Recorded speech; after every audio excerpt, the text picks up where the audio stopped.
આજે આપણી સાથે જોડાયા છે પ્રશાંત દયાલ નવજીવન ન્યૂઝથી અને એટલા માટે એમની સાથે વાત કરવાની છે અને આ વાત ખાસ મુખ્યમંત્રી ભૂપેન્દ્ર પટેલ અને ગૃહમંત્રી હર્ષ સંઘવી તમે બંને સાંભળજો કારણ કે ગૃહ વિભાગ તમારી પાસે છે એટલા માટે આજે પ્રશાંતભાઈ સાથે વાત કરવાની છે કારણ કે ક્યાંક ને ક્યાંક હવે પત્રકારોના અવાજને દબાવવાની કોશિશ કરવામાં આવી રહી છે અને જે રીતે પ્રશાંત દયાલ સાથે પોલીસ દ્વારા લગભગ 5 થી 6 કલાક સુધી સતત પૂછપરછ કરવામાં આવી. આમ તો પોલીસનું કામ છે કે ગુંડાઓની સાથે પૂછપરછ કરે, પરંતુ હવે જો ગુંડાઓની સ્ટોરી પત્રકાર કરે તો પત્રકાર સાથે પૂછપરછ કરવામાં આવે છે. આપણે દાદા સાથે જ વાત કરી પ્રશાંત દયાલને ની સાથે જ કે પ્રશાંતભાઈ મુદ્દો સમજવો છે, કેમ આ પૂછપરછ કરવામાં આવી પોલીસ દ્વારા? ગોપી, નવજીવન ન્યૂઝ ઉપર અમે એક સ્ટોરી કરી હતી. સામાન્ય રીતે નવજીવન ન્યૂઝ આ પ્રકારની સ્ટોરી નથી કરતું. વિષય છે દારૂ અને જુગાર. અમદાવાદમાં જે પ્રવૃત્તિ ચાલે છે, અમે ગુજરાતમાં ક્યાંય દારૂ જુગારની પ્રવૃત્તિ ઉપર સ્ટોરી એટલે નથી કરતા કારણ કે લોકોની એક માનસિકતા એવી માન્યતા એવી છે કે પત્રકાર જ્યારે દારૂ જુગારની સ્ટોરી કરે તો એને પૈસા જોઈએ છે, એટલે અમે ટાળીએ છીએ આ પ્રકારની સ્ટોરી કરવા. પણ અમદાવાદમાં છેલ્લા લાંબા સમયથી, છેલ્લા 6-8 મહિનાથી જે સ્થિતિ નિર્માણ થઈ છે કાયદો અને વ્યવસ્થાને લઈને, અને છતાં બધા જ એવા દાવા કરે છે કે ભાઈ બધું જ સલામત છે, એટલે અમારી પાસે એક પત્ર આવે છે 25 તારીખે, 25 માર્ચના રોજ. એ જે પત્ર આવ્યો એમાં એવું દાવો કરવામાં આવ્યો હતો કે આ પત્ર અમદાવાદના ગોમતીપુરની મહિલાએ એવું લખેલું છે. એ કદાચ સાચું ન પણ હોય, અને એમાં લગભગ 66-67 અડ્ડાઓ માત્ર ગોમતીપુરમાં ચાલે છે એવી માહિતી હતી, દારૂના, જુગારના, નાર્કોટિક્સના વગેરે. અને એ પત્ર જે હતો એમાં કોને કોને મોકલ્યું છે આ પત્ર, તો એમાં લખ્યું હતું ગુજરાતના મુખ્યમંત્રી, ગૃહમંત્રી, ડીજીપી, પોલીસ કમિશનર વગેરે વગેરે. અમારો ઈરાદો માત્ર એટલો જ હતો કે જો એક જ વિસ્તારમાં આટલા મોટા અડ્ડા ચાલતા હોય તો સરકારનું અને પોલીસનું ધ્યાન દોરવું જોઈએ કે જેથી આની ઉપર કંઈ કાર્યવાહી થાય. હવે સવાલ એવો હતો કે આ સ્ટોરીની ખરાઈ કેવી રીતના કરવી. પત્રકારત્વમાં આપણે એવું પણ જોયું છે કે ક્રોસ ચેક કરવું, પણ હવે પત્રકાર તરીકે જો આપણે દારૂના અડ્ડા ઉપર પૂછવા જઈએ, તપાસ કરવા જઈએ કે ચાલે છે કે નહીં, તો પાછો પેલો જ મુદ્દો ઉપસ્થિત થાય કે પત્રકાર અડ્ડા ઉપર એટલા માટે આવે છે કે એને પૈસા જોઈએ છે. એટલે આ પોલીસનો જ વિષય છે કારણ કે પત્રકાર કે નવજીવન ન્યૂઝ એન્ફોર્સમેન્ટ એજન્સી નથી, પોલીસ જ ખરાઈ કરવાની છે. એટલે એ અમે સ્ટોરી કરી. એ સ્ટોરી અમે કરી એની સાથે જ અમને અમદાવાદના સિનિયર આઈપીએસ ઓફિસરોના ફોન શરૂ થયા અને એમનું કહેવું એવું હતું કે તમે આ સ્ટોરી હટાવી લો કારણ કે પોલીસ કમિશનર આ સ્ટોરીથી નારાજ થયા છે. એટલે અમે કીધું કે આ બહુ પોલીસ કમિશનરને ટાર્ગેટ કરેલી સ્ટોરી નથી, આમાં નારાજ થવા જેવું પણ કંઈ નથી. તપાસ એટલી જ કરવાની છે કે આ યાદી સાચી છે કે ખોટી, અને જો સાચી હોય તો દરોડા પાડવાના છે. અનેક વખત એમના કહેવા પછી પણ જ્યારે મેં એવું કીધું કે સ્ટોરી તો વિડ્રો થાય એવી નથી, એટલે એમણે મને એવું કીધું તો પછી પોલીસ કમિશનરે એવું કહ્યું છે કે નોટિસ આપો અને જરૂર પડે ગુનો દાખલ કરો.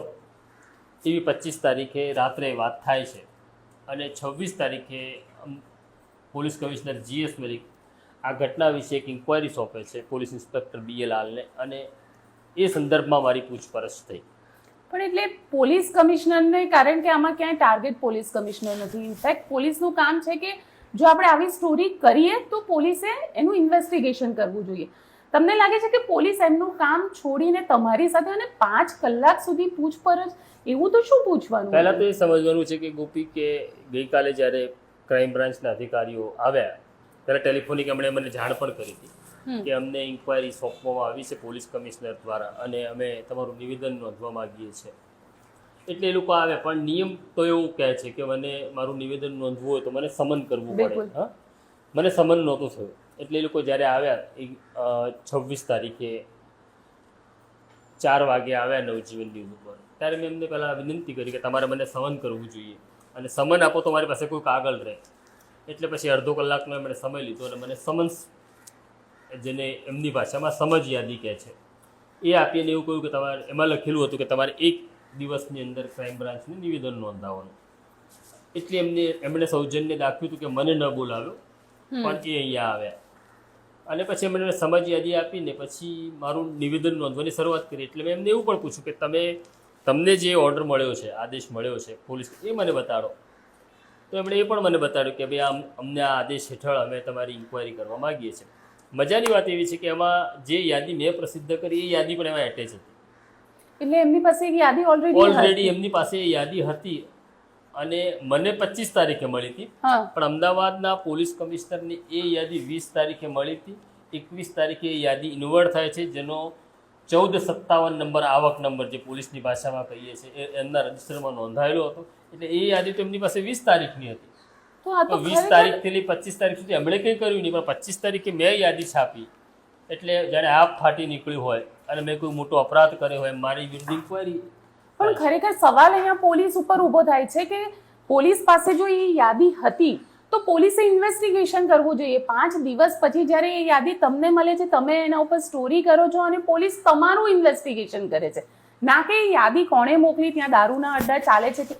પૂછપરછ દરમિયાન તમને કયા સવાલ પૂછવામાં સૌથી આવ્યા? પહેલા તો અમે સ્ટોરીમાં પણ એવું કહ્યું હતું કે આ યાદી જે છે સાચી છે કે ખોટી, આવો કોઈ દાવો અમે કરતા નથી, કારણ કે અમને નથી ખબર. અમને કોઈકે મોકલ્યું છે ત્યારે એક સવાલ એવો પણ અમને પૂછ્યો હતો, રાત્રે ફોન આવ્યો અધિકારીનો કે આ તો નનામી યાદી છે, નનામી અરજી છે, તમે શું કામ એની ઉપર કરો છો? ત્યારે મેં એવું કહ્યું હતું કે દારૂ જુગાર કે બીજી કોઈ પણ ગેરકાયદેસર પ્રવૃત્તિની માહિતી કોઈ માણસ, કોઈ નાગરિક જ્યારે પત્રકારોને આપે છે તો નામજોગ એટલા માટે નથી આપતો કારણ કે એને ડર લાગે છે. અને આવી માહિતી કોઈ મંદિરનો પૂજારી આપતો નથી, કોઈ શિક્ષક આપતો નથી, આ ધંધા સાથે સંકળાયેલી વ્યક્તિ જ એ આપે છે. તો આવો દાવો, આ વાત અમે બહુ સ્પષ્ટ રીતે સ્ટોરીમાં કરી દીધી હતી, પણ છતાં પણ અમદાવાદના પોલીસ કમિશનર GS મલિકને માઠું લાગ્યું અને એમણે ઇન્કવાયરી આપી. અને પછી 25 તારીખે એટલે ગઈકાલે 4 વાગ્યાથી લઈ 9 વાગ્યા સુધી આખી પ્રક્રિયા ચાલી, લગભગ 5 કલાક સુધી. એમાં કયા સવાલ પૂછવામાં આવ્યા હતા? કારણ કે યાદી રિલેટેડ સવાલ હતા કે પછી પર્સનલ પ્રશાંત દયાલની જિંદગી ઉપરના સવાલ હતા? બહુ અગત્યનો સવાલ છે ગોપી તારો. મને જ્યારે મારું નિવેદન નોંધવાનું શરૂ થયું એટલે પ્રારંભિક એ લોકો નિયમ પ્રમાણે પૂછે તમારું નામ, સરનામું, ક્યાં રહો છો, અને પછી એ લોકો મારા પરિવાર વિશે પૂછવા લાગ્યા કે તમારો જન્મ ક્યાં થયો, તમારું સ્કૂલિંગ ક્યાં થયું, તમારા માતા પિતા શું કરે છે, ક્યાં રહે છે. એટલે મેં બધું એ ગુજરી ગયા. તો એ ક્યાં કામ કરતા હતા, તમારે બાળકો કેટલા, બાળકો ક્યાં નોકરી કરે છે. મેં કીધું મારો દીકરો બેંકમાં છે, કઈ બ્રાન્ચમાં નોકરી કરે છે, દીકરી તો ક્યાં નોકરી કરે છે. એટલે મેં એમને એવું પૂછ્યું, એમને કહ્યું એવું કે તમે મારી જે ઇન્કવાયરી કરવા આવ્યા છો, પણ મને એવું લાગે છે કે તમે આ પ્રકારની જે પૂછપરછ છે ને કોઈ ક્રિમિનલ સાથે થતી હોય છે.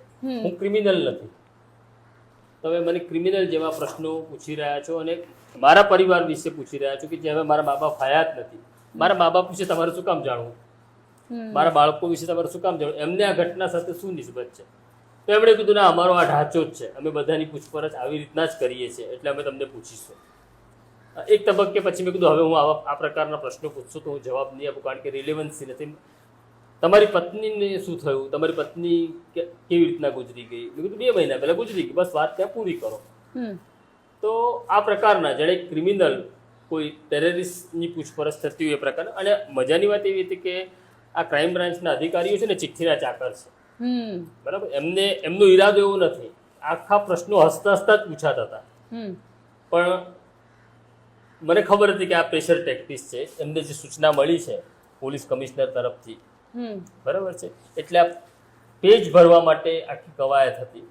પછી એમણે એવું કહ્યું ના, અમારી તો આ સ્ટાઇલ જ છે કે આવી રીતના જ અમે બધાને પૂછીએ છીએ. એટલે મેં પછી એમને સામે પણ સવાલ કર્યો કે નરેન્દ્ર મોદી સામે 2002ના તોફાનોમાં નામ હતું, એ મામલે SIT તપાસ કરી, તો તમે નરેન્દ્ર મોદીને પણ પૂછ્યું કે તમારા પપ્પા શું કરતા હતા, તમારા મમ્મી શું કરે છે, તમારા ભાઈઓ શું કરે? તો કે ના, એ તો જુદો પ્રશ્ન. નહીં, જુદો નહીં, એવો જ પ્રશ્ન છે. જેમ નરેન્દ્ર મોદી અને પ્રશાંત દયાળ બંને નાગરિક છે આ દેશના, રીત સરખી રીતના જ થવા જોઈએ. તો તમે મને ગુંડાની જેમ સવાલ પૂછો છો, પછી એ અટક્યા ને પછી સીધા પ્રશ્ન ઉપર આવી ગયા. દાદા, મારો સવાલ એ છે કે GS મલિકે આ આખા મામલામાં ઇન્વેસ્ટિગેશન આપી દીધું, તો GS મલિકે એ વિષય ઉપર ક્યારેય પૂછ્યું હશે કે ખરેખર આપણી પાસે આ લેટર આવ્યો છે, નથી આવ્યો, ત્યાં આગળ દારૂના અડ્ડા ચાલે છે, નથી ચાલતા? પત્રકારે કીધું તો પહેલા એ જગ્યાએ લોકેશનને ટ્રેસ કરાવડાવો કે ખરેખર આ દારૂના અડ્ડા ચાલે છે, નથી ચાલતા. નહીં, એટલે ખરેખર તો એમની પાસે 20 તારીખનો પત્ર છે, 21 તારીખે એમની રજિસ્ટરમાં એન્ટ્રી થાય છે. તો પોલીસ કમિશનરે અલગ એજન્સી પાસે, કારણ કે આની અંદર આરોપ એવો હતો કે ભાઈ સ્થાનિક પોલીસ હપ્તા લે છે માટે અડ્ડા ચાલે છે, તો બીજી કોઈ એજન્સી પાસે ઇન્કવાયરી કરાવવાની હતી, તો એ ઇન્કવાયરી થતી નથી.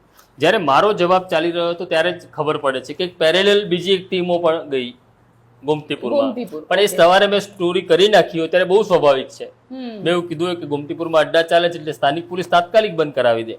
એટલે પછી તમે આ અડ્ડાની તપાસ કરો છો એનું નાટક કરો છો. મારી સ્ટોરી પહેલા જો દરોડા પડ્યા હોત હમ તો તમે કરી શક્યા હોત, પણ તમારે નહોતું કરવું. હમ અને પછી જાણે અમે ગુજરાત પોલીસને બદનામ કરીએ છીએ એવો એક આખો માહોલ ઊભો કરીને મારી ઇન્કવાયરી શરૂ કરી. એટલે ગુનેગારોની તપાસ કરવાની હતી જગ્યાએ મારી તપાસ શરૂ થઈ. સવાલ એ જ છે, કારણ કે હર્ષભાઈ હંમેશા કહે છે કે કાયદામાં રહેશો તો ફાયદામાં રહેશો, પણ આ કાયદો અને ફાયદો ખરેખર પોલીસ માટે છે કે નહીં? કારણ કે પોલીસ જો પોતાની ભૂમિકા સારી રીતે નિભાવતી હોત, એ ગુનેગારોને પકડતી હોત, તો કદાચ અમારા સુધી આવા આ પ્રકારના પત્રો પણ ન આવે. તમે શું માનો છો દાદા કે જે પોલીસ અધિકારીઓ, કારણ કે આ એક આખું હપ્તારાજ ચાલે છે અને બુટલેગરોને એ લોકો જુગારના અડ્ડાનું એક હપ્તારાજ છે, પોલીસ આની અંદર કેટલી ઇન્વોલ્વ હોય છે? જો ગોપી, એક તો ક્લિયર છે કે પોલીસ નહીં ઈચ્છે ને તો કશું જ શક્ય નથી. એવું કહેવાય છે કે જો પોલીસ નહીં ઈચ્છે ને તો બાળકનું રમકડું પણ ન ચોરાય. વાત સાચી. બરાબર છે. એટલે પોલીસના ઇન્વોલ્વમેન્ટ વગર શક્ય નથી. અને બીજું, દારૂ અને જુગાર એવી બાબત છે કે જેમાં પીનારો પણ રાજી છે અને રમનારો પણ રાજી છે. એટલે આપણે બહુ એ માથાકૂટમાં પડતા નથી. પણ સવાલ એવો છે કે તમે જ્યારે લો એન્ડ ઓર્ડરની વાત કરો છો ને અમદાવાદમાં જે પ્રકારનું થઈ રહ્યું છે, આજે સિગરેટિયા દાદા રાત્રે તલવાર લઈને નીકળે છે, તો આ સિગરેટિયા દાદા અડ્ડા ઉપરથી જન્મે છે. એક્ઝેક્ટલી. તો આ અડ્ડાઓને નિયંત્રિત કરવા પડશે તમારે. તો આખી ઘટના એવી છે. પણ આ પોલીસ કમિશનરને ટેવ પડી ગઈ છે કે પોલીસ વિરુદ્ધ કંઈ પણ સમાચાર આવે એટલે ઇન્ક્વાયરી આપી દો. અને બિચારી ક્રાઇમ બ્રાન્ચની સ્થિતિ એટલી બધી ખરાબ થઈ ગઈ છે, કહેવાય છે ક્રાઇમ બ્રાન્ચ, પણ એમની પાસે તો આવી સોપારીઓ ફોડવાના જ કામ આવે છે. કોઈક દિવસ પોલિટિકલ સોપારી ફોડવાની આવે છે, કોઈક દિવસ અધિકારીની સોપારી ફોડવાની આવે છે. તો આ અધિકારીની સોપારી ક્રાઇમ બ્રાન્ચને ફોડવાની હતી. ક્રાઇમ બ્રાન્ચને પોતાને ખબર છે કે મારી ઇન્ક્વાયરી જ કરવાની નથી, પણ હવે ક્રાઇમ બ્રાન્ચને આદેશ હતો, એકે બીજાને કર્યો, ત્રીજાને કર્યો, અને છેલ્લે પેલા બિચારા પોલીસ ઇન્સ્પેક્ટર આલને આવવું પડ્યું. હાલ મને સવાલ પૂછતા હતા લાંબા. એમાં મજાની વાત એવી હતી કે હાલ મને એવા ચોક્કસ સવાલો પૂછે કે જેમાં હું ટ્રેપમાં આવું. એમ જો સામાન્ય માણસ હોય તો એ ટ્રેપમાં આરામથી ફસાઈ જાય એવા એમના સવાલો હતા. મને 13 જેટલા સવાલો પૂછ્યા એમણે. એમાં એવું કે તમને કોઈ અરજી મળે તો તમે પાયા વિહોણા સમાચાર પણ ચલાવો છો. એટલે પછી મેં એવું કીધું કે તમારો સવાલ જ વાહિયાત છે. તો કે આવો જવાબ નહીં આપવાનો તમારે. મારે શું જવાબ આપવાનો એ તો મારે નક્કી કરવાનો. તો એમને સિલેક્ટિવ જવાબ જોઈતા હતા. પછી એમણે એક સવાલ એવો પૂછ્યો કે તમે માત્ર પોલીસની જ સ્ટોરી કરો છો કે બીજા વિભાગની પણ કરો છો? એટલે મેં એવું કીધું કે અમે બીજા વિભાગની પણ સ્ટોરી કરીએ છીએ. અમે ઘણી બધી આ પ્રકારની અરજીઓ પછી અમે સ્ટોરી કરેલી છે. ઇન્ડેક્સ બી વિશે, વાઇબ્રન્ટ વિશે, સુરેન્દ્ર. તો એમાં પણ સરકારનો જે રોલ આવે ને એ કે આ જરા ડાયલ્યુટ કરો ને. એટલે સરકાર વિશે નહોતું સાંભળવું, એમને નહોતું સાંભળવું. પછી કે તમે પોઝિટિવ સ્ટોરી કરો છો કે નહીં પોલીસની? તો એકમાત્ર મેં કીધું નવજીવન ન્યૂઝ જ એવું છે કે જેમાં પોલીસની વધુમાં વધુ પોઝિટિવ સ્ટોરીઓ ચાલી છે. અને અત્યારે જ હમણાં આપણે આ સ્ટોરી કરીએ જેની પહેલાં જ એક મેં સ્ટોરી હું કરીને આવ્યો કે એક આખા પરિવારને આત્મહત્યા કરતા પોલીસે બચાવ્યો. એ મારું કામ છે. એટલે જેમ આ કામ મેં કરી નાખ્યું એવું આ પણ કામ છે. એમાં કંઈ ઉપકાર પોલીસ ઉપર નથી કરતો. તો 4 વાગ્યાથી લઈને 9 વાગ્યા સુધી આખી પ્રક્રિયા ચાલી. અને મને એવું લાગે છે કે પોલીસ ઇન્સ્પેક્ટર આલને કોઈની સૂચના લેવાની હતી. એ બહાર જાય, થોડી વખત ફોન કરે, પાછા આવે, પછી પાછો સવાલ પૂછે. આ આખી પ્રક્રિયા આટલો નહીં તો આ 5 કલાકનો કે પ્રોસેસ નથી. આ જવાબ મારો લેવો હોય, શું પૂછવાનું હોય કે તમારી પાસે આ પત્ર ક્યારે આવ્યો, ક્યાંથી આવ્યો, કેવી રીતના આવ્યો, આ અડધો પોણો કલાકનું કામ છે. પણ એમાં એમણે 1 કલાક તો મારા પરિવાર વિશેનો ઇતિહાસ જાણવા. મેં કીધું તમે મારી ઘરે આવો, આપણે બેસીને વાત કરીએ, હું આખું મારી હિસ્ટ્રી તમને કહી દઈશ. પછી મને એક તબક્કે એટલું બધું ખરાબ પણ લાગ્યું અને ગુસ્સો પણ આવ્યો. એટલે મેં કીધું એક કામ કરો, તમે જે રીતના મારું પ્રોફાઇલિંગ કરી રહ્યા છો ને એક ક્રિમિનલ જેવું, હવે એક કામ કરો, ફિંગરપ્રિન્ટ લેવાનું મશીન પણ લઈ આવો, મારી ફિંગરપ્રિન્ટ પણ લઈ લો, તમે મારા ફોટો પણ પાડી લો સ્લેટ સાથેના, રાખો તમારા રેકોર્ડમાં, તમને તમારા સાહેબને રાજી કરવા હોય તો. તો આ આખો આટલો લાંબો જવાબ જ નહોતો મારો કરવાનો. પછી એ લોકો આશા એવી રાખે કે સવાલ હું જે મને પૂછવામાં આવે મારે એનો ટૂંકમાં જવાબ આપવાનો, લાંબો જવાબ નહીં આપવાનો. મેં કીધું મારે એલોબરેટ તો કરવું પડશે ને. તમે તો સિલેક્ટિવ સવાલ પૂછો છો, સિલેક્ટિવ જવાબ તમારે લેવો છે તમારી અનુકૂળતા પ્રમાણેનો. પણ એ સતત કોઈકને પૂછવાનો, પછી મારો જવાબ થાય, પછી પાછો એમણે કોઈક અધિકારીઓને, સિનિયર અધિકારીઓને એટલે એ લોકો પીડીએફ મોકલી. જાણી જોઈને ક્યાંક કોન્સ્પિરસીમાં તમને ઇન્વોલ્વ કરવા માંગી રહ્યા. કોન્સ્પિરસીમાં ઇન્વોલ્વ કરવા નહોતા માંગી રહ્યા, કારણ કે એમાં કંઈ થાય એવું નથી. બરાબર છે. કોઈને હેરાન કરવાનું પોલીસ નક્કી કરે તો કોઈને પણ કરી શકે. True. તો એમાં આખા દેશમાં હું બહુ નાનો નાગરિક છું, મને હેરાન કરવું બહુ સહેલો છે, અને ભૂતકાળમાં આ પોલીસે મને હેરાન કર્યો પણ છે સ્ટોરીઓને કારણે લઈને. પણ એ પ્રેશર બિલ્ડ કરવા માંગતા હતા લાંબો સમય લઈને, કે હું કેટલું પ્રેશર સહન કરું છું. પણ તમને એવું લાગે છે કે પત્રકારોને આ પ્રકાર, કારણ કે મેં ઘણા બધા અમદાવાદના વકીલો સાથે વાત કરી, દિલ્હીના વકીલો સાથે પણ મારી વાત થઈ, પત્રકારને આ રીતે સમન્સ આપીને એ લોકોની પાસેથી આ રીતે જવાબ લઈ શકાય ખરા? કારણ કે સુપ્રીમ કોર્ટનું એક જજમેન્ટ છે અને ગાઈડલાઈન છે કે પત્રકારો પાસે તમે સોર્સ ન પૂછી શકો. ગોપી, આમ તો એમની પાસે એવું કોઈ પ્રોવિઝન નથી જેમાં પત્રકારને સવાલ પૂછવાનો છે. બરાબર છે. તમારે અમને એવું કહેવાનું છે બહુ તો કે તમારી સ્ટોરી સાચી છે કે ખોટી. બરાબર છે. પણ અત્યારે છે ને, કોઈ પત્રકાર એમને એટલા માટે આવું પૂછતું નથી કે કહેતું નથી કે દરેકને એવું લાગે છે વિષય પૂરો કરો ને આગળ વધો.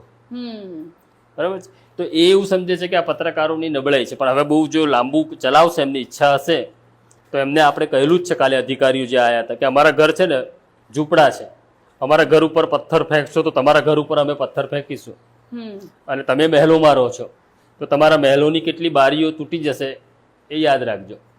એટલે મહેરબાની કરો, તમને સરકારે જવાબદારી સોંપી છે, તમારા ખભા ઉપર અશોક સ્તંભ લાગેલા છે, લોકોનું રક્ષણ કરવાનું કામ કરો, આ પોલિટિકલ સોપારીઓ ફોડવાનું બંધ કરો, અને લોકો સુખેથી રહે એવી ભગવાનને પ્રાર્થના કરો. એટલે તો તમને બેસાડ્યા છે.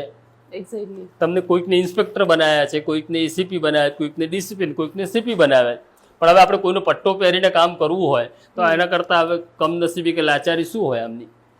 બિલકુલ લાચારી શું હોઈ શકે? કારણ કે પોલીસ જો પોતાની ભૂમિકા સારી રીતે કરતી હોત તો કદાચ પત્રકારોએ આ પ્રકારની સ્ટોરી પણ ન કરવી પડતી હોત. પણ પોલીસ પોતાની ભૂમિકા નથી અદા કરતી. અને હર્ષભાઈને ખાસ કહેવા માંગીશ, કારણ કે જે રીતે પોલીસે આવીને પત્રકારની પૂછપરછ કરી છે હર્ષભાઈ, તો તમારી પોલીસને એટલું ચોક્કસથી કહેજો કે પોતાનું જે કામ છે એ પોતે ઝીણવટથી કરે.